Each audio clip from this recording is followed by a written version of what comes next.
Well, we're out here at Geauga Lake. Last chance you're going to get a chance to see it. The auction's going on. They're selling off everything that ain't nailed down and hasn't already been sold or taken. I was just walking along, looking at the empty streets, seeing what's going on. Hey, I found Eric. How you doing, buddy? It's been a long time since I've seen you. Oh, yeah. Get that. Got to get that morphine drip going. Need a little help there. Anybody remember Eric?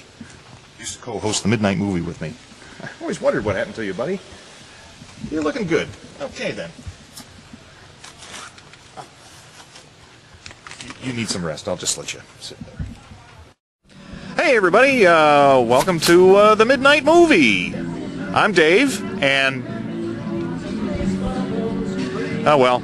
I guess I forgot my deodorant today. Anyway, I'm all alone, except for Rocco, which is basically I'm all alone.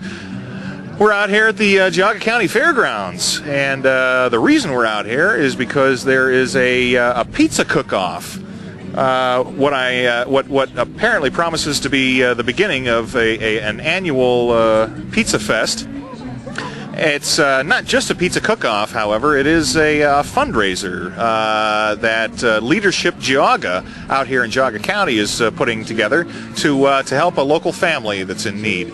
So a little bit later in the show, we'll be talking to some gentlemen from Leadership Geauga that are going to tell us about Leadership Geauga. How many times should I say Leadership Geauga? Anyway, we'll be talking to some gentlemen that are going to tell you all about the organization and what is going on here and why they're putting this pizza cook-off and fundraiser on out here. So it's a beautiful day. It was supposed to be a crappy day. What do you know? Wait a minute. Is that a lightning? Yeah, that's figured. It would be my luck. So well, why don't you go to, what is it, the Creeping Terror? Yes. And guess what? We're going to be at the Rock Hall of Fame. Oh, that's right. We're going to be at the Rock Hall, looking at with Rich. Yeah, amazingly, he'll show up for that. He'll always go wherever there's free food. So we'll be at the Rock Hall, taking a look at our good friend Todd Quate's documentary that he made. That took what, about 23 years for him to make it, but he finally did it. And we're going down to see that, and then. We'll keep doing this too. What? You and Mike at VIZ. Mike and I will be at VIZ again too. That's right. That's right. It was auction time again this year. So, hey, I have no idea why they invited us back. They have no one else apparently. So it's just like, who can we get to work the late night hours? I'm not doing it. I'm not doing it. I'm not doing it. For crying out loud, we're gonna have to get the Midnight Movie goofs back down here. So all right, go to the Creeping Terror. Creeping Terror. I'll give you a Creeping Terror.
must be dead, honey.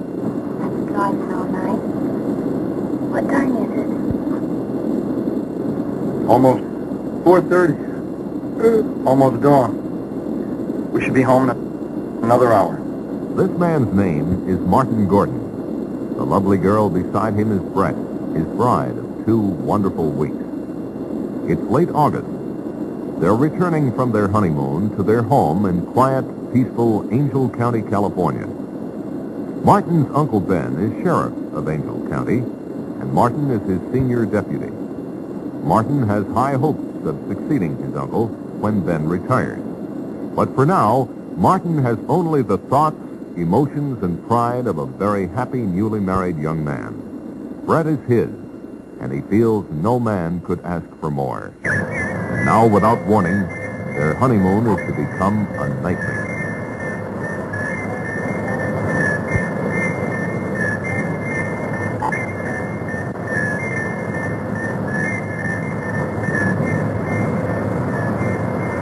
Neither Martin nor Brett saw the glowing rocket descend in the early morning sky. It was reported to the sheriff's office by Jeff, the county forest ranger. Jeff reported to Sheriff Ben that a plane had crashed near Willow Creek and that he was going out to investigate. Ben said he would join him as soon as possible. Barney, Ben's junior deputy, was to summon medical aid and to see if he could rouse someone at the Air Authority in San Francisco.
Uncle Ben, honey.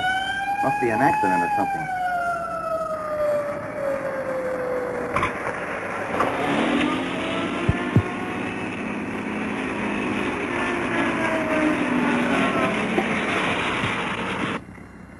There's a plane crash down the road a couple of miles. I'm going to be a little short-handed till help gets here. Go around back of me.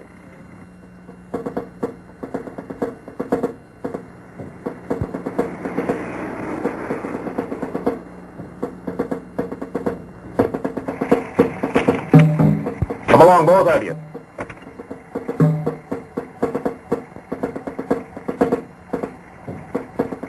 Get in, honey.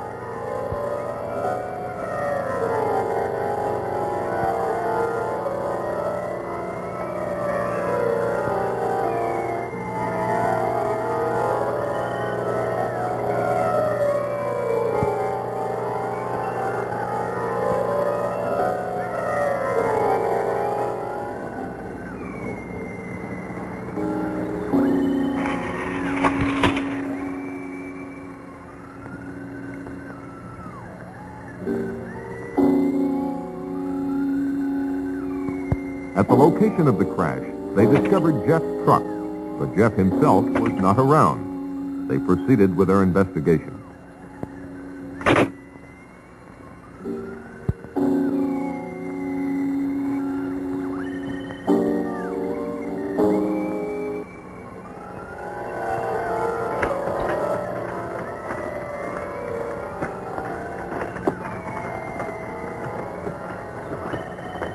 They looked at the rocket in utter amazement.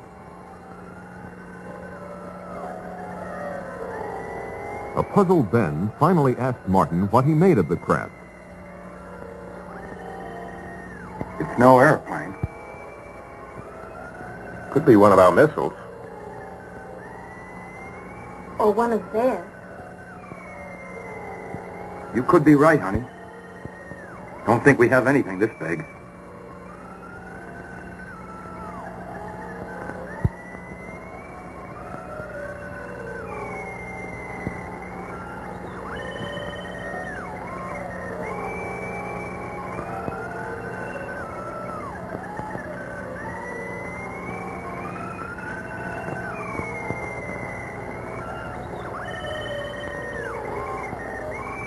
Ben could not understand why the craft wasn't severely damaged.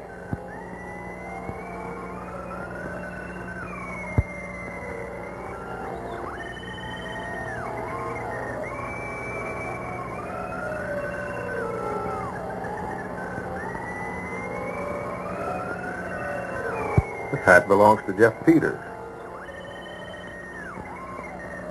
Jeff! Jeff! Jeff, are you in there? Martin, go back to my car and get my flashlight.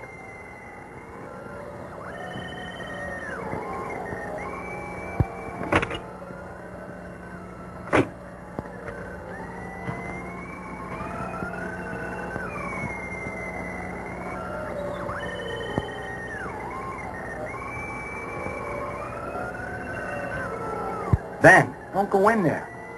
You don't know what's in there. I think I hear him moving inside. Maybe he's hurt.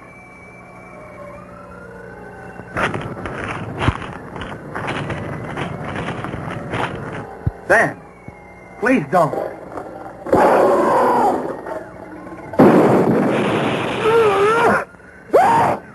Ben.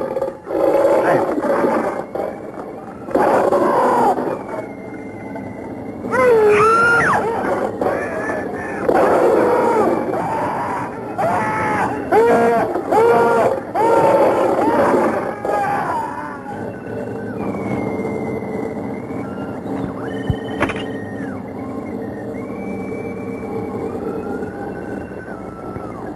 Car 1, calling in. Car 1, calling in. Yeah, I have a costumer. Whoa, whoa, whoa, whoa, whoa. Okay. Hey, everybody. Well, hey, guess who? It's Dave and Rich from... Oh, the Midnight Movie. I didn't even think that was still in existence. It's still debatable. But hey, we're also here doing some interesting round the town stuff for WKYC.com. How about that? Who would have thought? We're branching out. Well, we'll see how it goes. Get rid of us. But anyway, don't say that. That's real easy to do. Anyway, we're down here at the Rock and Roll Hall of Fame. The first time I've ever been in here. After Because you got in free. After how many years? That's one way of putting it. Yeah. But hey, we've got an old friend of ours from the last several years now, a dear friend of ours from the Midnight Movie. That can go on. I'm sure you can make that mention on KYC.com because we do. I mean, hey, there's no denying that we were around. Well, Todd Quaid here. Todd Quaid. Dave, how are you? It's good wonderful to see you. So too. glad to see you. The Midnight Movie again, Rich. Good to see you. How about this too? You're gonna have an editing nightmare. We're doing stuff. Edit everything We're out. doing stuff for KYC.com WKYC.com. I watch that every day. How about that? Yeah. Okay. Anyway, well, we found out about a project you told us years ago, it was 3 or 4 years ago, that at a bar, drinking, so you didn't believe me, probably, right? That you've been a movie buff all your life, right. And you've been wanting to make a movie, and you finally said you're going to do it, and you made a documentary on jug band music. Now, hey, that might not sound interesting off the top of the of just being said, but That's I tell the you usual what, reaction, yeah. it was absolutely fascinating. We had a showing down here at the Rock and Roll Hall of Fame, the fundraiser for independent pictures in the Ohio Independent Film Festival, which is going on right now. And I tell you what, this is your first movie that you've ever made, and I tell you, it's absolutely fantastic. So how did you come up with an idea of doing jug band music? Well, you know, I did see John Sebastian perform at the Kent State, they called it the Cabin Fever Festival, which is a carry-on from their folk festival. Okay, and that's John Sebastian from the Love and Spoonful. Love and Spoonful, right, and Woodstock. He was in Woodstock in the tie-dye shirt, right, giving him the peace sign. Big and all big that. Music group from the 60s. Right, did Welcome Back Kotter. I just found out about that. I didn't know that. Yeah. See, you do know something every once in a while. And a Rock and Roll Hall of Fame inductee, actually. That's right. He's a member of the Rock and Roll Hall of Fame. And I saw this concert, and he was talking about how jug band music influenced the Love and Spoonful, and I was a big fan of theirs. And I didn't know a lot about jug band music, so I began to delve into it. I got some of the old records. And I really began to dissect the 60s stuff and got to meet everybody like Jim Kweskin and Jeff Moldor and Maria Moldor. And then I found out that the Grateful Dead started as a jug band. They started as Mother McCree's Uptown Jug Champions, and Bob Weir from the Grateful Dead embraced the project and said, hey, you know, this is really my total background. This is what got me started. Right. And nobody really has talked a lot about it. Right. So you were able to make contact with all these people and you really had no idea where the roots of this music came from. You had the music that you enjoyed, that you grew up with, and found out that music was basically influenced by something going back to kind of the turn of the century almost, with African American traditional music, jug band music, and it kind of progressed through that. I tell you what, it was absolutely fascinating to watch you. I'm assuming that the whole thing was really as you were making the movie, you're learning things that you'd never learned before. I did. I mean, the thing that really got me and gave me the idea to really pursue it after I saw John Sebastian speak is there was a song in the 1960s that was very popular called Walk Right In, Sit Right Down, and it was by the Rooftop Singers, #1 song. And I had no idea that this song was recorded by Gus Cannon. The movie is named Chasing Gus's Ghost, and it's tracing back the roots to this Gus Cannon. And here's this man who's living destitute in Memphis, Tennessee, and he's got a #1 hit record. He don't know it, but he does, and that kind of was poignant to me and I said, I wonder how many other musicians are involved in this that had so much influence on the popular icons of our generation. And I began to, one thing led to another, and one stone unturned and unearthed more information, and we just kept moving, and more expense. As always. And you know, it culminated with us finding out that there's a huge jug band community in Japan. So you basically were all over the world finding out and researching the history, the origins, and the influence over the years of jug band music, which basically was kind of originated by Gus Cannon. Gus Cannon, and there's a fight amongst the jug band communities. Louisville, Kentucky was also the home of jug band music, and it all makes sense because they all went up and down the Mississippi River and the Ohio River, and the people in Louisville maintain that it started there. The people in Memphis maintain that it started there. I don't know if we'll ever get that right, but the Louisville records were recorded a little bit before Gus Cannon, but they were more jazz sounding. They were more jazz musicians. The Memphis records are much more blues oriented. So a little bit of a mystery there. We've got a little bit of a rivalry going on, kind of like it's the Cleveland-Pittsburgh rivalry of jug band music. So anyway, well, I'll tell you what, it's absolutely fascinating. I was thrilled to finally get to see this movie. A first-time movie maker's project. I'm telling you, it is fantastic. We're going to have to see what we can do to get PBS to show this. How about that? I'd love that. Or WKYC. Well, we'll have to talk. Why don't you talk to them? All right. Anyway, well, thanks very much, Todd. It was great. Rich, thanks for having us down here. Good to see you guys. And well, that's it for the Midnight Movie. And that's it for our little visit down here for WKYC.com. So, I don't know, do whatever you do. We have a movie to look around. Do we? Well, why don't you show it? A movie? The Creeping Terror? Yeah. It's kind of like you when you're going home at night from the bar. I better get crawling, creepy. Beat it. Bye.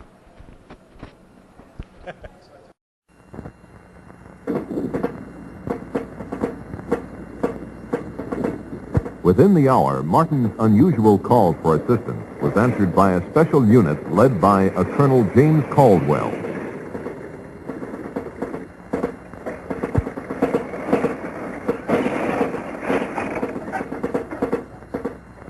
Let's get going. Let's go. Let's go. Move it over. Let's get going. Let's go. All right, back on the truck. Let's go.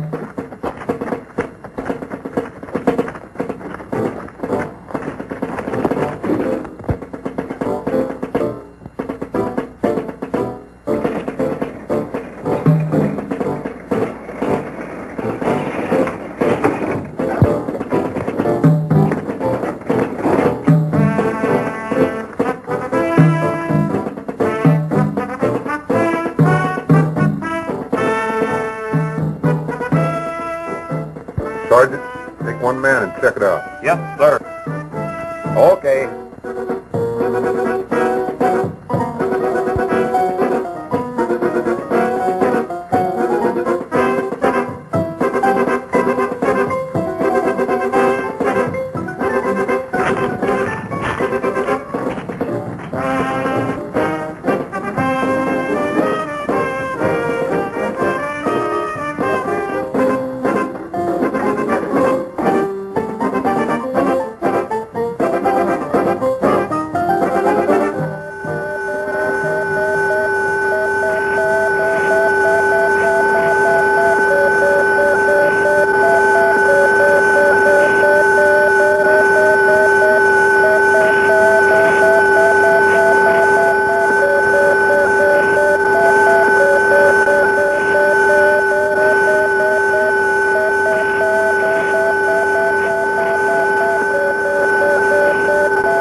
The sergeant reported seeing an amazingly large creature in the aft section of the strange craft.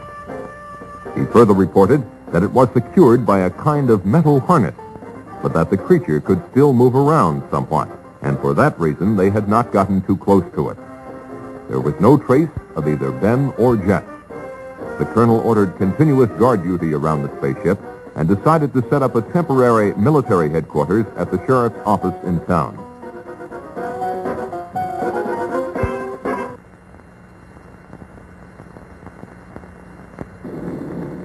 By the next day, Colonel Caldwell had the situation well in hand. He had called Washington and received his orders from the highest possible authority. He was to maintain tight security and to await the arrival of a Dr. Bradford, who had been on assignment at the Geauga Lake Radio Observatory in England.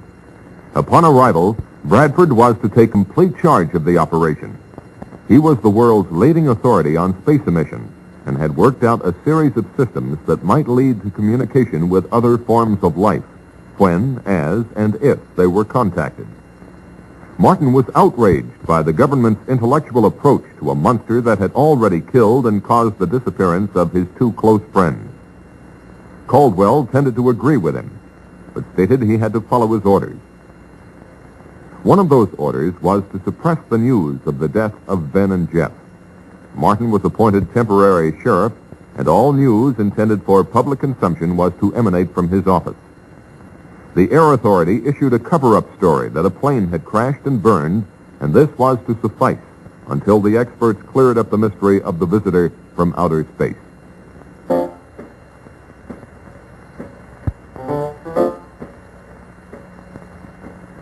In a remote section of the county, the first of a series of tragedies took place.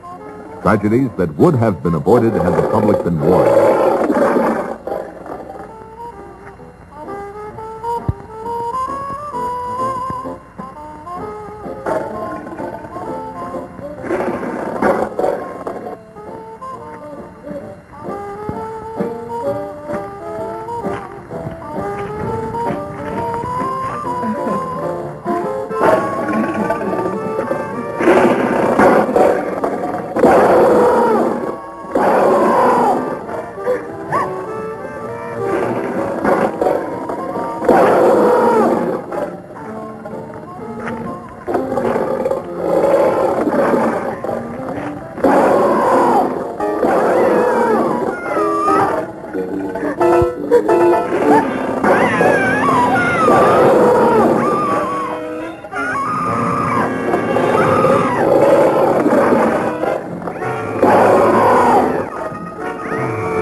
Later that day, while they were awaiting the arrival of Dr. Bradford, Martin instructed Barney, on advice from Colonel Caldwell, to plant in the local papers the news that Ben and Jeff had taken off on a fishing trip to British Columbia.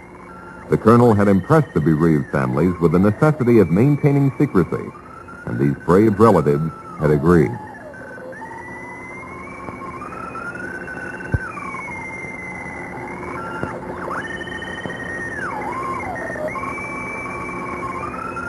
Despite Brett's inquiries about what Martin had seen in the spacecraft, he avoided specific details for fear of disturbing her more than she was. If the truth were known, Martin was more than a little disturbed himself. Shortly thereafter, Dr. Bradford arrived. He was a much younger man than one would imagine him to be. Martin, I'd like for you to meet Dr. Bradford. I've heard a lot about you from the colonel. Nothing bad, I trust. Martin and his wife were in the original party that found the fallen craft. I was sorry to hear about your uncle. It's a tough break. I hope you're feeling better. Yes, thank you. A couple hours of sleep did a world of good. Bradford thanked the colonel for his assistance and then asked to speak to Martin.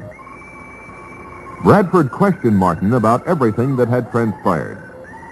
Martin did his best to recall everything in precise detail, but really didn't have much for him. The two soldiers that entered the rocket earlier had been summoned, and Bradford hoped to learn more from them.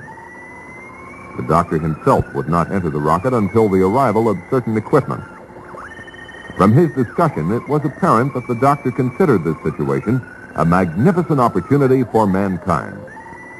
He felt that if he could communicate with the creature, it might be possible to advance human knowledge by years or even centuries. The spaceship alone signified an intellectual development far in advance of anything on Earth. When Martin asked him how he intended to protect himself from the creature, Bradford said not to worry, that he hadn't come here to be victimized either by his own or the creature's fears.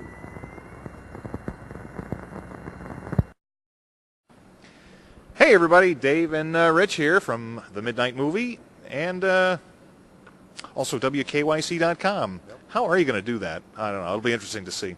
Anyway, well, we're down here at the Rock and Roll Hall of Fame, and well, we've talked to Todd Quate, who was a filmmaker, made his first film on jug band music, traveled all over the world, and he got some help from our good buddy here, a local filmmaker that if any of you folks are into the local film scene, you'll know this gentleman, Robert Banks. They do. Robert, how are you doing? Good to see you. How you doing, What's Rich? going on? Not pretty good. I was actually. Oh, I'm sorry. Go ahead. No, I was going to say. So, how'd you get involved in this whole thing? Well, the festival or this movie? Todd's movie? Or both? Either way. That's right. You're involved in the whole thing, aren't you? Upside down. I'm on the board of trustees for Independent Pictures, and I actually had a film that played in the festival yesterday. My short, Crime Drunk, opened up for Kingsbury Run, that feature, and I actually shot part of Todd's documentary, Chasing Gus's Ghost. That opening shot of the Victrola, Yeah. I shot that. Did you? Yeah, all the black and white stuff. Was you? I thought that was real.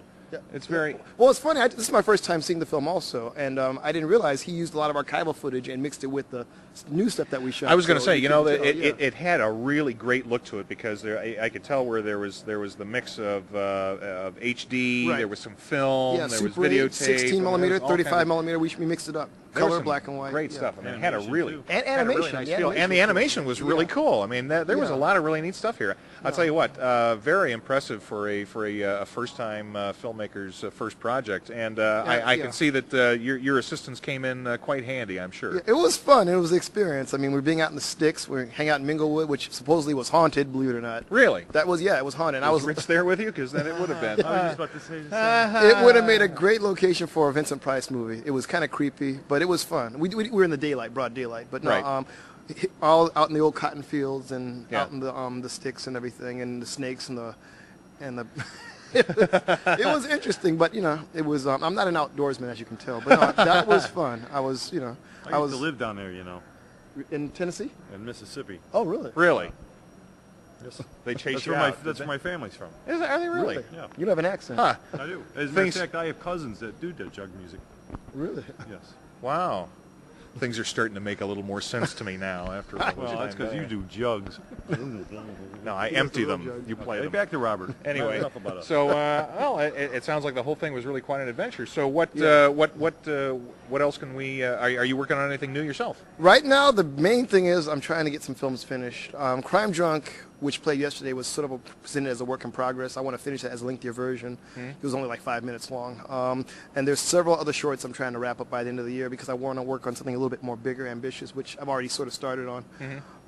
But in the meantime, I've been either getting caught up in my bills and out of my debt because I still owe money for previous projects. How do you catch up with those? I need some advice. Well, I need a job, actually, so, you know. Hey, I'm right there with you, pal. Can I co-host with wait, you guys? Didn't you get your stimulus check yet? Anyway, I'm sure that'll take care of all your problems. Well, actually, I'm leaving for the UK soon. That'll solve that problem. Oh, well, there you go. Yeah, I got to clear my head from Where things are Cleveland for a twice little as expensive as they are here. bit. Which is true, yeah. That's very true. Oh, well. But now, once I clear my head, I plan on coming back here and just getting some stuff jump-started. I'm getting back into the festival circuit. I've been out of the loop and everything. And more than anything else, I just want to make one last effort to get a feature done, so to speak. Just like Todd. Seeing Todd's movie was really inspiring because I want to try and do something of that It kind of lit a scale. fire for you. Is that Exactly, it? yeah. Well, that's And I good. have all these ideas and everything. But right now, it's just a matter of, you know, finishing what I started. So, you know. Now, how about independent pictures? How are you involved with them? Good question. Well, like I mentioned, I'm on the board of trustees. Independent Pictures is a really cool film festival. This is actually one of the coolest covers we've had. That's actually a friend of mine's camera that we used. That's for some neat the- artwork there. It is cool. And for the screensaver, you go to the festival, this actually has rain and thunder and everything and lightning. It's really cool. The festival it's a really good festival. We just had Ohio Day yesterday, and tomorrow I'm going to be sort of introducing some of the films. We got some really cool stuff. One short in particular, if you guys want to see it, called The Method. That's playing tomorrow evening. My former students made this film. Frank Tarasco, Craig Knowles, and Paul Casado. And Paul Casado's on the board of trustees as well. But it was part of the 48 Hours filmmaking, not film workshop, not workshop, but that sort of, that marathon thing, whatever they did a year or so ago. But that's one of many, many films that were made. So it's been a really good festival this year. You know, it's the month of May, and we decided to have it earlier instead of in November like we used to have it. I So, wondered about that. Yeah. yeah. And we just tried something different and everything, and it's just been really successful so far. And you know, this was part of it. Having at the Rock Hall showing Todd's film. It's kind of nice. You know, I would love to see more of this. You know, I even told the Rock Hall they should do more screenings like this. You know. That would be nice. You know, Mix it up a bit. Get a little more people into the Rock Hall and exposure, a little Exactly. higher exposure for the film festival Yeah, too. there's plenty of music documentaries and films out there, so you know this would be a great place for it. There you go.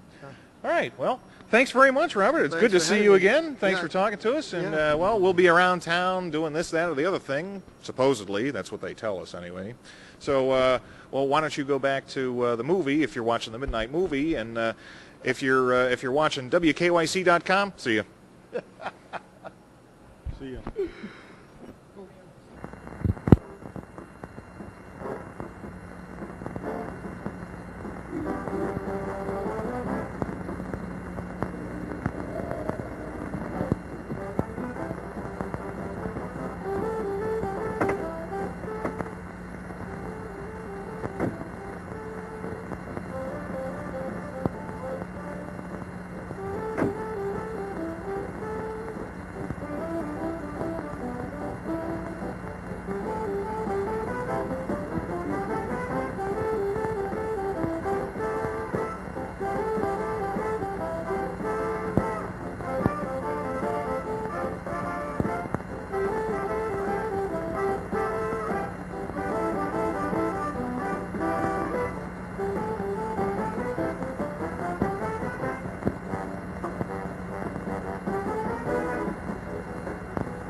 Oh, hi, Barney. We'll be right out. Well, that's all right. Just take your time. I didn't know we had company. Look at me. I'm a mess. Don't be impolite. I get the drink. Now you're talking, honey. What do you have, Barney? How about a bourbon and 7? Coming up. Would you get the 7, honey?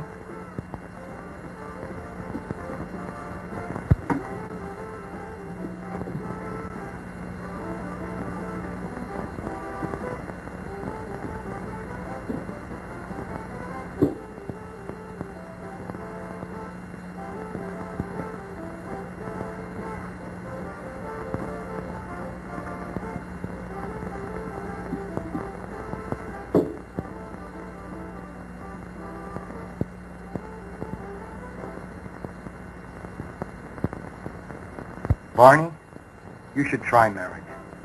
It would do wonders for you. Barney and Martin had been bachelor buddies for years, but now that Martin was settling down to marriage, they were slowly drifting apart. Barney, naturally, was still dating all the girls in town, and he couldn't understand why Brett and Martin didn't pal around with him more than they did. He couldn't comprehend that married life brought with it not only new problems and duties, but the necessary togetherness of husband and wife as well. Despite Brett's most tactful considerations, such as inviting him over to dinner quite often, Barney was growing resentful of her, or at least she felt that he was. Since time began, this change in relationship has probably happened to all buddies in similar circumstances. Life has its way of making boys grow up, and with marriage, Martin's time had come. His life was now Brett, a life that he thoroughly enjoyed.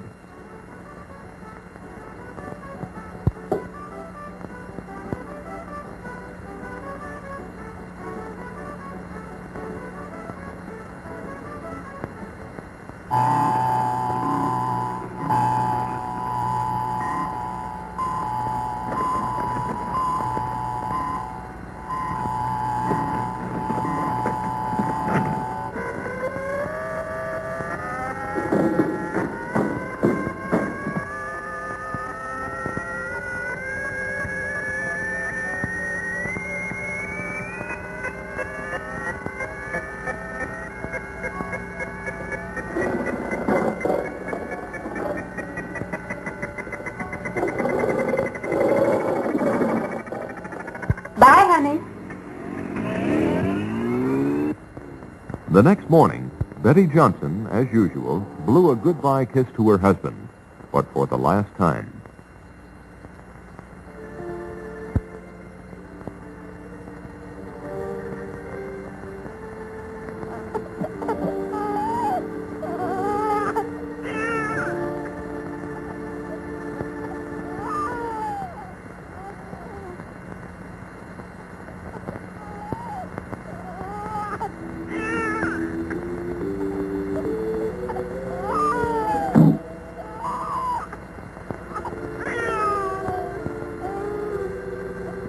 Poor baby. Let Mommy take your temperature.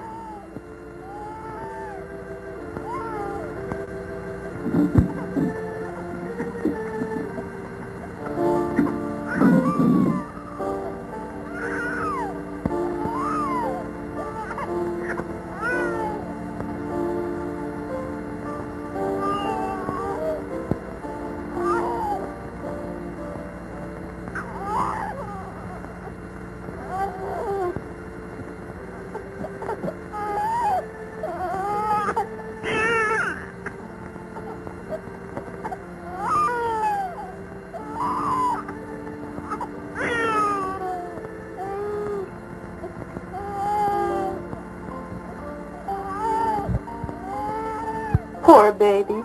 You'll feel better soon.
Grandpa, can I go for a walk? All right, but stay close by.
Bobby? Bobby?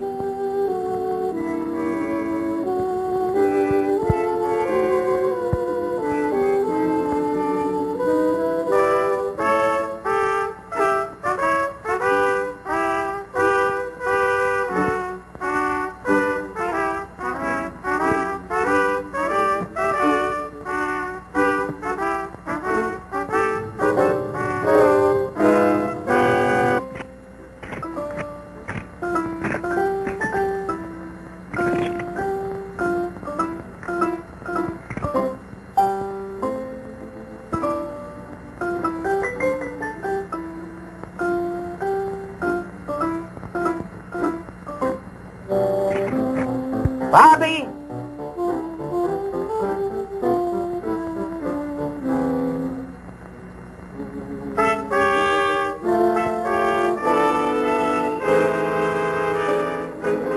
Bobby?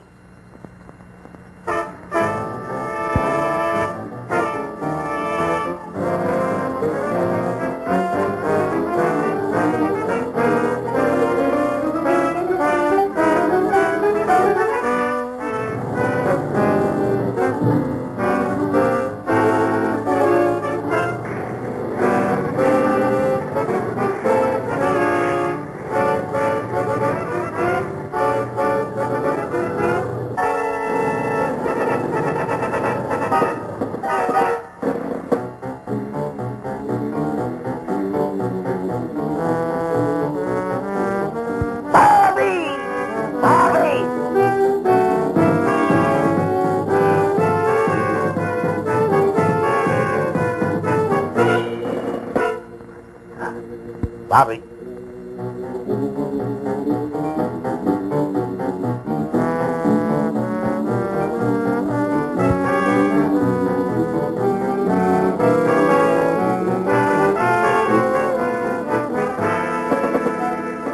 Bobby?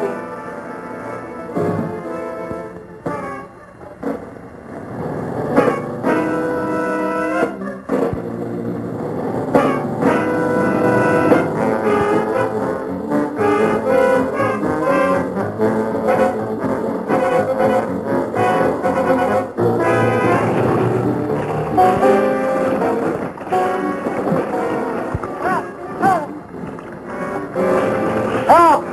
Help! Help! Help! Help! Help! There you go. Now we got a ladder. Yeah. See? We got a ladder. For a real. For that casual.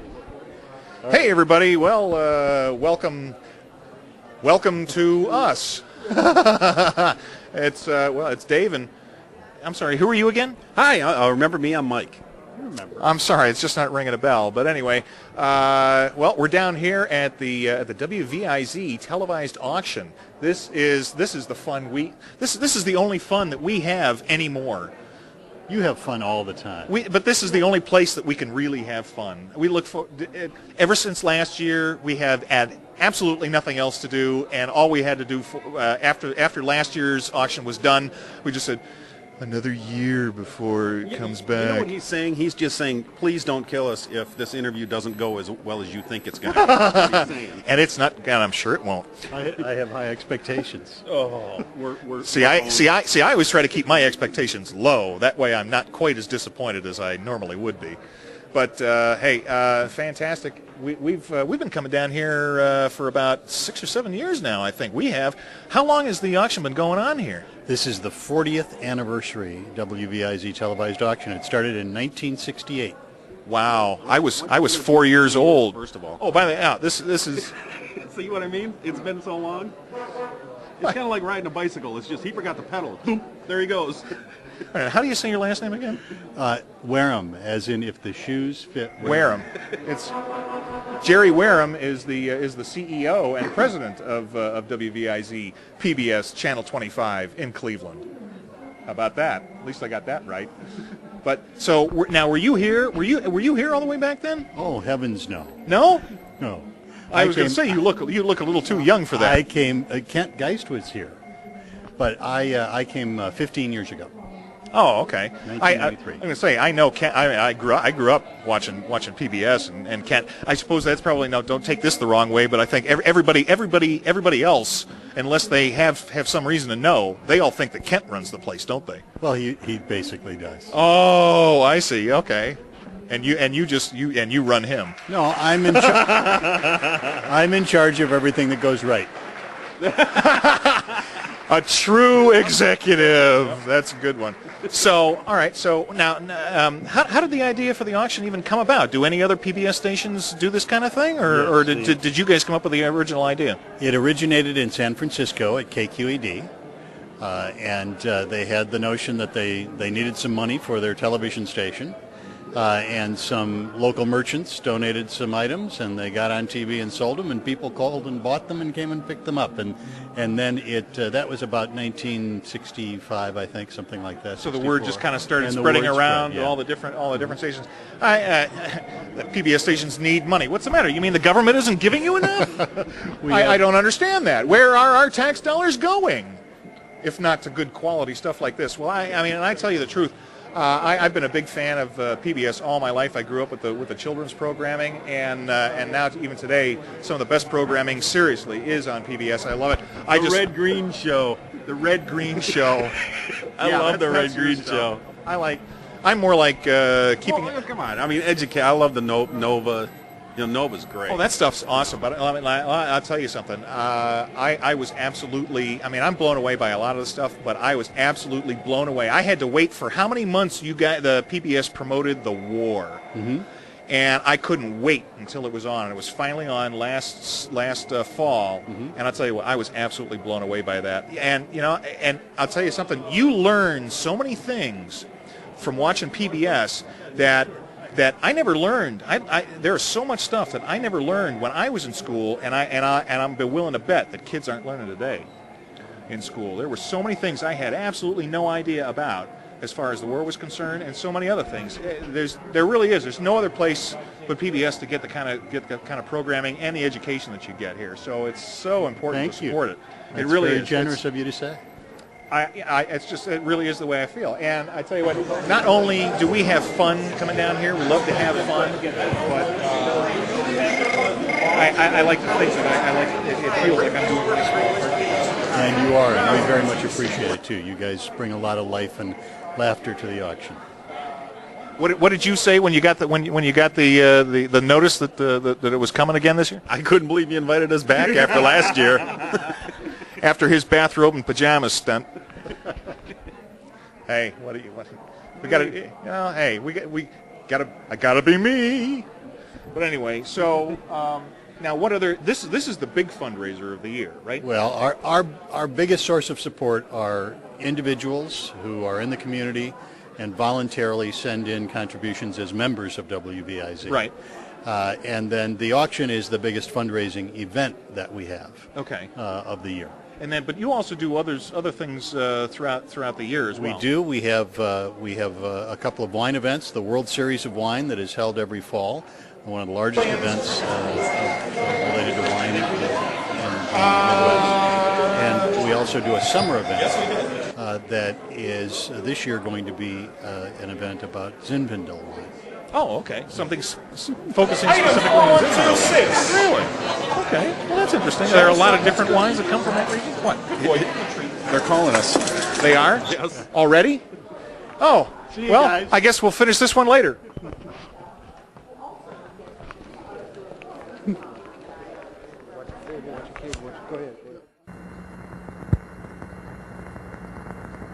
Within 48 hours, Dr. Bradford had closely examined the creature and the spaceship and reached a number of conclusions.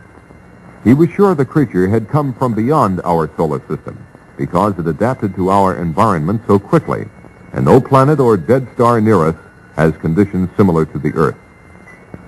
Of special interest to him was the hull of the ship. It was composed of an alloy unlike anything human science had ever encountered. The doctor had run a number of tests on the metal, but its molecular structure remained a mystery. Because there was no food on board, Bradford presumed the creature had been in a state of suspended animation, particularly because it had survived the trials of re-entry and impact without apparent harm. So far, he had no success in communicating with it, but he had not yet exhausted all possibilities. On a more subjective basis, he had the curious feeling that the creature did not want to communicate with him. Such a confession on the part of this eminent scientist made Martin feel quite apprehensive.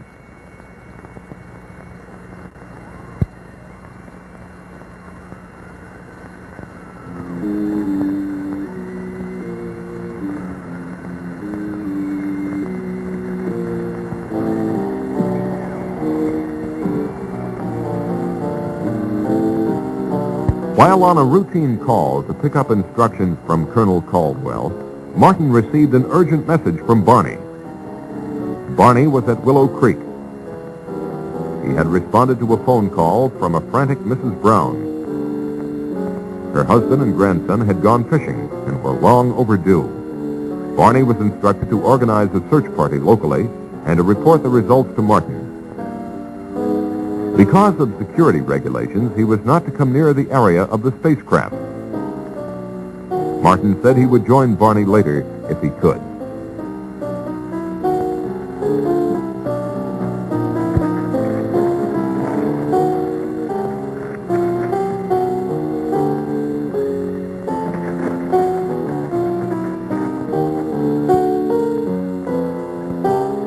Acting on a hunch, Martin decided to see for himself if the monster was still there. It was. Bradford had installed TV cameras inside the spaceship and was testing the creature's reactions to sound, light, electricity, color, and air pressure. When Martin asked him if he had any luck in communicating with the beast, Bradford confessed that he hadn't, but would try again when certain data was returned to him from computer processing. It was at this time that Bradford came up with a frightening theory, namely that the creature might be a product of engineering, the same engineering that built the spaceship. What he didn't understand was why some form of communication had not been built into the creature. When Martin asked him if this weren't something to worry about, Bradford said no. It was probably his own failing at not being able to establish communication. It seemed to Martin that if Bradford's theory were correct, humanity might be in grave danger. Bradford dismissed Martin's fears by pointing out that the creature was not exhibiting any signs of violence, and besides, it was firmly secured by the harness. That afternoon in Moncrief Park, a group of neighbors got together for a hootenanny. Oh, she left me sad, but still I am happy. In fact, I am glad, for I am as free as that bird in the tree, 'cause she left me alone and could not marry me. I said that I loved her and would till I died. I tried to forget her, and I really did try, but I'll still think of her till the day that I die, 'cause I think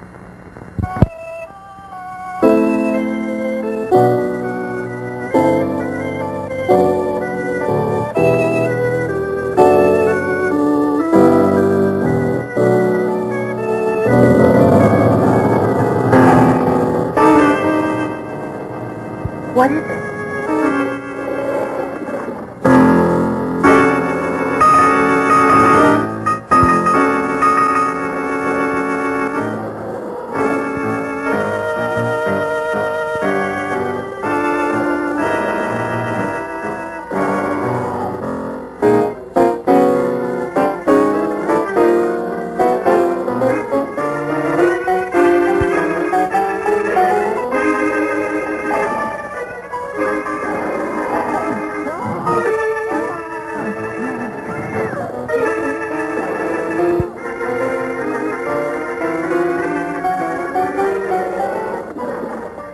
You stay there.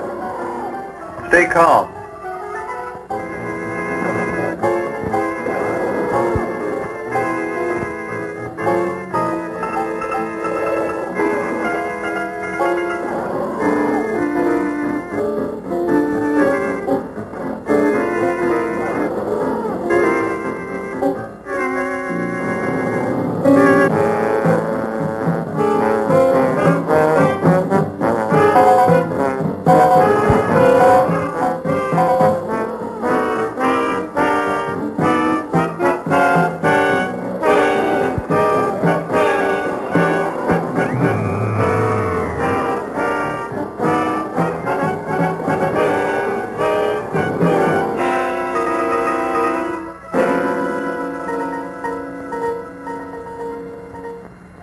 In response to a multiple missing persons report, Martin and Barney searched the countryside for the group of picnickers.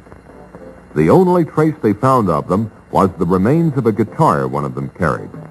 This wholesale disappearance of a large group of people, coupled with earlier missing persons reports, led Martin to only one conclusion. There must be another monster, and it was on the loose.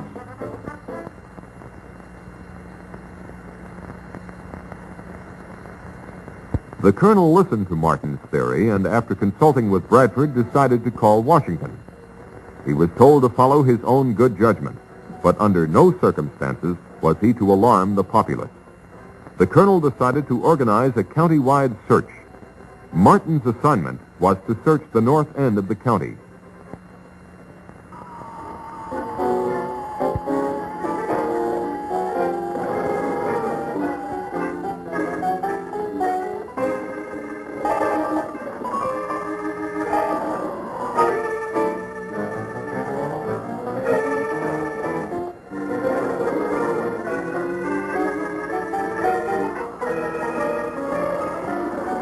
While Martin and Brett were engaged by the search, the monster was moving toward the community dance hall.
vida.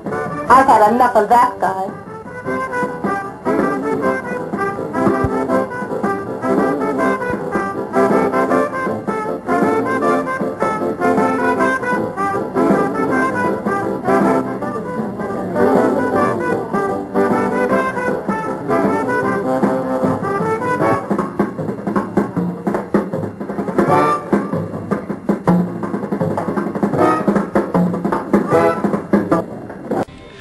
Well, we're out here at the Geauga County Fairgrounds, the beautiful fairgrounds, and today there is a very special fundraiser going on out here. We're going to have some gentlemen here that are going to tell you all about it. First off, we have Ken Watson. Ken Watson, yeah. And you are the chairman. I'm the chair of this event, and we're looking forward to an exciting day of pizza competition, and it's for a great cause. And Leadership Geauga is proud to put this on for the Sturman family. And now we'll get into some detail as to just exactly what this is all about and what your organization is all about. Let me introduce here also was Dennis Schmidt yeah. And Kevin Chartrand. Hey, not bad. A little French there, huh? A little bit, yeah. A little bit. Okay. All right. So. First off, let's talk about Leadership Geauga and a little bit about what that organization does.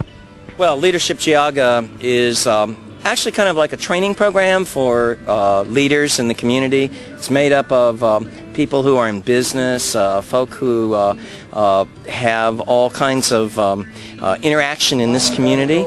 And the goal is that after a year of interaction in the community, we will be better leaders for the sake of Geauga County.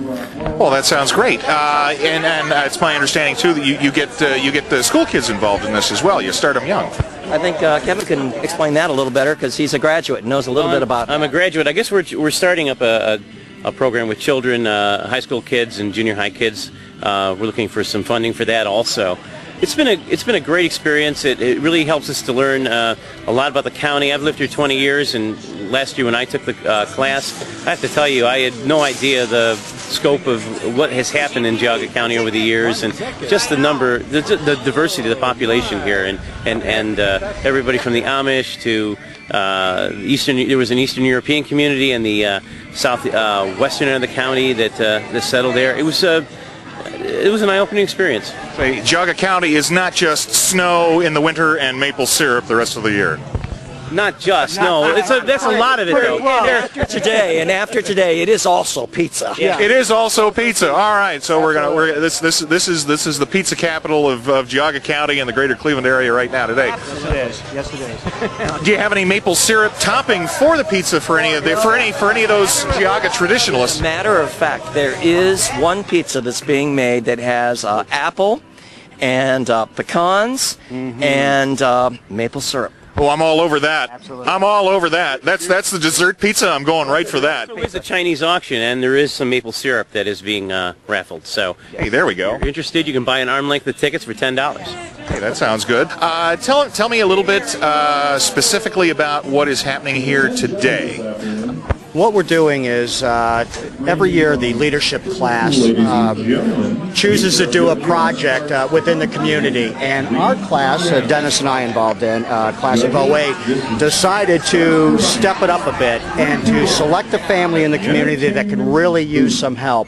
The Sturman family is the family that we chose to do, and we decided what better fundraiser than to have a pizza cook-off where we have as many professional pizza makers and amateurs, we got two categories, vie for the best pizza in Geauga County. Right. And that's what today is all about, and it's all to benefit the Peter Sturman family. Fantastic. What? This is a family that really needs help. It's sort of a tragic story, which we don't need to go into in great depth, but mother and father both gone. Mother was killed. The grandparents took in the children, and shortly after that, Grandpa, Mr. Sturman, had a heart attack and had to have a quintuple bypass. He also has diabetes. So you put those two things together, and it is a very difficult medical situation. And very, very expensive. He was an entrepreneur, had started his own business, and as many entrepreneurs do when they start a business, he didn't have insurance. So you can imagine he's in a boatload of debt for his surgeries, and thank God he lived through it all.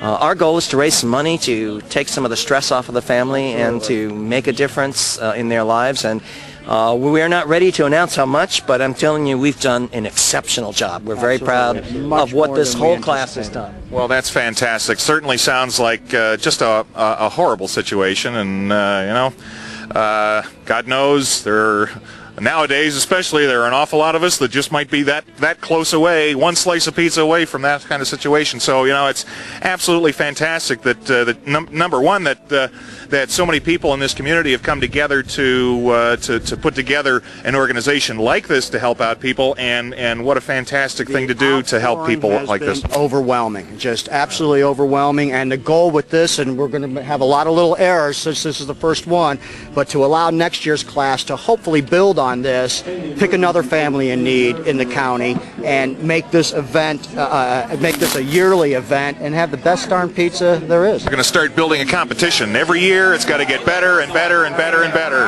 Our goal is that it's so popular and people have so much fun that next year there's 50 pizza parlors here. Absolutely. And everybody in the area knows that besides coming here for maple syrup, you're going to come to the pizza cook-off that only happens in Geauga County. There you go. Hey, who knows? It could become statewide. You could get people from all over the state. You could get people from all over the country.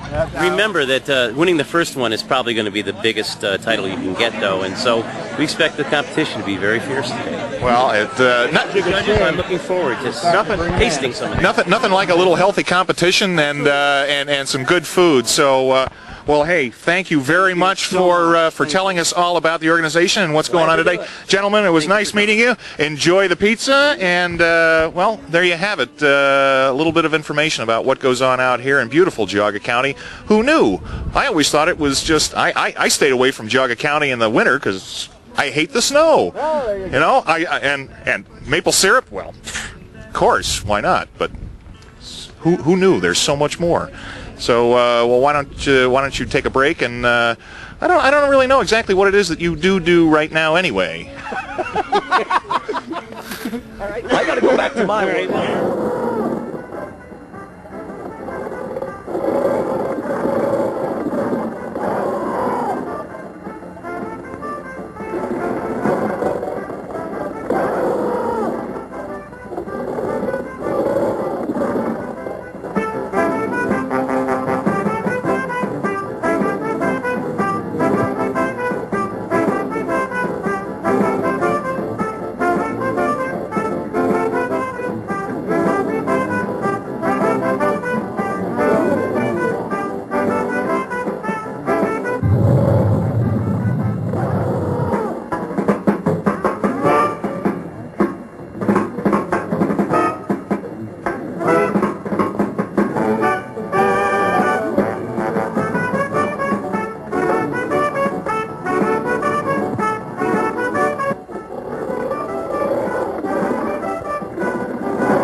While Martin and Brett were taking a break from the search, a call came through which confirmed Martin's theory.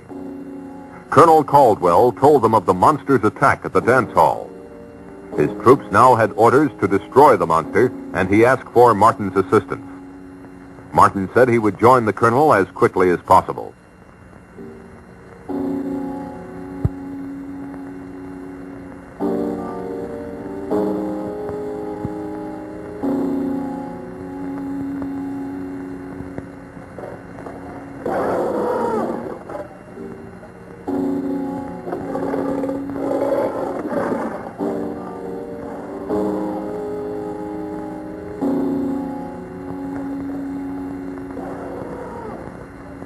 The monster next appeared in Lover's Lane.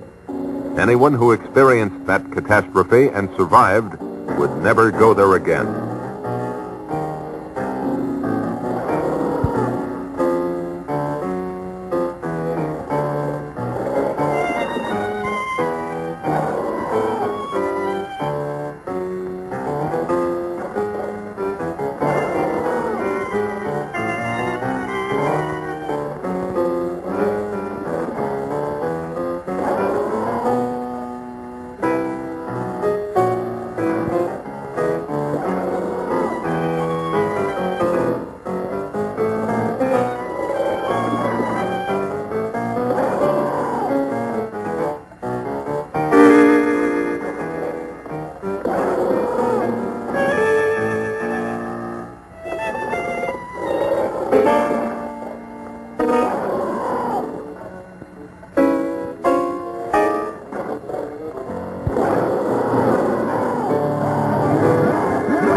God.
everybody. Well, we are out here at Geauga Lake for the Great Parks Swan Song.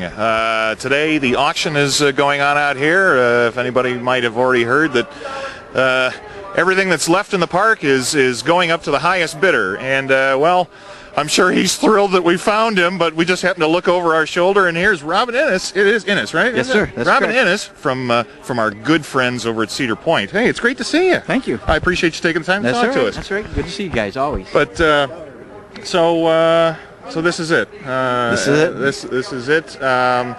Now the auction is taking place. Everything that's left in the park, we've already seen some of the things around here that are still left. Now some of the rides and some of the attractions in the park have either been taken. Cedar Point has taken some things for some of their other parks. Is that not correct? That's right. Some of the other rides and attractions or animateurs have been already moved to other Cedar Fair parks, or will be moved in the future for Cedar Fair parks. So what is available today are rides or equipment that have not been sold yet.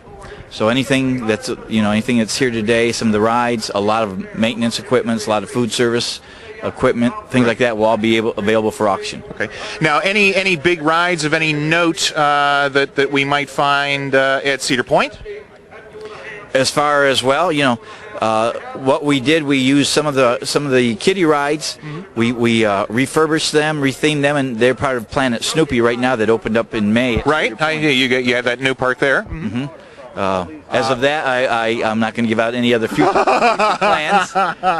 There's always a mystery about what's going to go, what's coming next.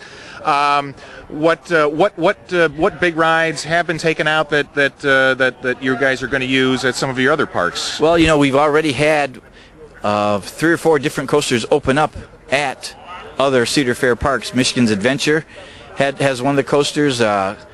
Carowinds has one of the coasters. Kings Island opened up a coaster last summer. Okay. And Dorney Park has a new coaster for this year. So. Okay. Well, that's nice. Well, hey, it's always great to see that at least you can get some good use out of some of these great rides, because man, some of these rides here were a lot of them were absolute classic rides. I know that the one ride that everybody wants to know about, and of course that's the one that gets all the attention from nostalgists and traditionalists and coaster enthusiasts, is the Big Dipper. Do we have any idea what may or may not happen to the Big Dipper? We don't know. I mean, is available to be purchased, or so we got somebody here today with big enough pockets and a big enough backyard that could go. There are several rides for the person who has that particular need. they could pick up a roller coaster or another ride at a very good deal. Okay, all right. Well, do we have any idea what the plans for the old park may be yet? Is that still way up in the air, or do we have any idea what's going to happen to the old park? Well, I know what's already occurred is that we had another company implement a sealed bid process, so people could put in a bid for the property itself. That ended May 23rd, so now we're currently reviewing those bids, and based on that information, we'll make a determination. And then see what's going to happen at that point. Okay. All right. Well, hey, it's a beautiful day. It's a bittersweet day to come out here and see Geauga Lake for the last time. But hey, that's the way it goes. And but we've still got our friends over at Cedar Point. I know that we'll be out there every now and again to see what new is going on over there. And of course, there's the Wild Water Kingdom still across the lake. This is, you might say, end of one chapter, but we're also continuing the tradition of Geauga Lake with Geauga Lake's Wild Water Kingdom. It opened. It's a beautiful facility, and really we're doing everything we can to make it Northeast Ohio's premier water park. It actually is. We were out there, 3 years ago? It was right after it opened, and we saw it, and it is. It's absolutely a beautiful facility, and of course it might be a little cold today, but boy, I tell you, when that weather gets up to that awful 90-degree stuff, that's the place to be, I can tell you that. So, hey, thanks very much for taking the time out to talk to us, Robin. While we'll show you a few more things around the park. You see some old get your last memories in here for Geauga Lake.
Hey everybody, well, you've seen the end of, pretty much the end of Geauga Lake. You can see what it looks like now. It's going to be even more different later, but you know what? Geauga Lake may be gone and past in history and nothing but a memory, but you know what? Speaking of memories, you can still get a piece of Geauga Lake if you want to. Yes, they still have Geauga Lake merchandise still available over here on the Wildwater Kingdom side of the park at the Tradewinds gift shop, and it's right out front. It's even right outside the front gate. So you know what? If you're not going to the water park and you're in the area and you feel like you need a piece of Geauga Lake history, well, they've got tons and tons of Geauga Lake memorabilia, cups, mugs, glassware, shirts, all kinds of stuff. Geauga Lake, as well as all the different ride merchandise that they've got here. So they've still got it. They've got a ton of it, it looks like. So if you need a piece of Geauga Lake history, you can come right here to the Wildwater Kingdom side of the park, and you know what? You can park out front, and if you're not going into the park, you can just come right here to the store, and then over here to guest services, and they'll refund your parking if you're not going into the water park. If you just want to come here and shop at the store. So if you feel the need for a bit of Geauga Lake history that you can hold in your own hand, not like one of those big rides that they were trying to auction off today, you can come right over here and get some of that yourself. So. And from what I've heard, like I said, there's probably quite a bit of it here. So unless there's a mad rush, you probably it'll be here for a little while, I think. So check it out. Kind of a gloomy day, isn't it?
Well, out here at Geauga Lake, it's last days.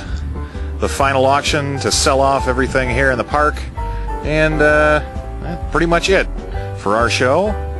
This time, anyway, hopefully. And for here at Geauga Lake. Yeah, guess what? The Big Dipper sold. Somebody bought the Big Dipper. $5,000. How about that? Word is, I don't know, it's not going to an amusement park. Go figure. Well, maybe we'll find out somewhere down the road. Anyway, that's it for this installation. You like that? Installation of themidnightmovie.net. We did a little stuff for KYC.com too. So goodbye from Geauga Lake, and thanks to everybody out at Geauga Leadership at the pizza fundraiser. We hope everything went well out there. And I want to say thanks to Todd Quate, Robert Banks, when we went down to see Todd's documentary, Chasing Gus's Ghost. And also, let's not forget, thanks to everyone out at Arden Courts and the Grecian Garden Apartments and the Patrician out there for the Alzheimer's benefit. What was it? It was a fashion show. There we go. It's almost like I haven't been there in weeks. Go figure. Anyway, well, that's that. Take your last look at Geauga Lake. I mean, hopefully we'll be back somewhere, maybe here, or you never know. But what's that? Oh, Goulardi Fest. That's right. That's coming up. So keep your eye open for that in a few months. I don't know. Are we going to do anything else before then? Probably not. Unless somebody comes up and gives us a job. Ah, it's sad. Oh, the memories. Nothing left but memories. It's just so sad. I wonder if the guy's going to put it in his backyard. It'd have to be one heck of a big backyard for a roller coaster. Either that or he's got a lot of fireplaces.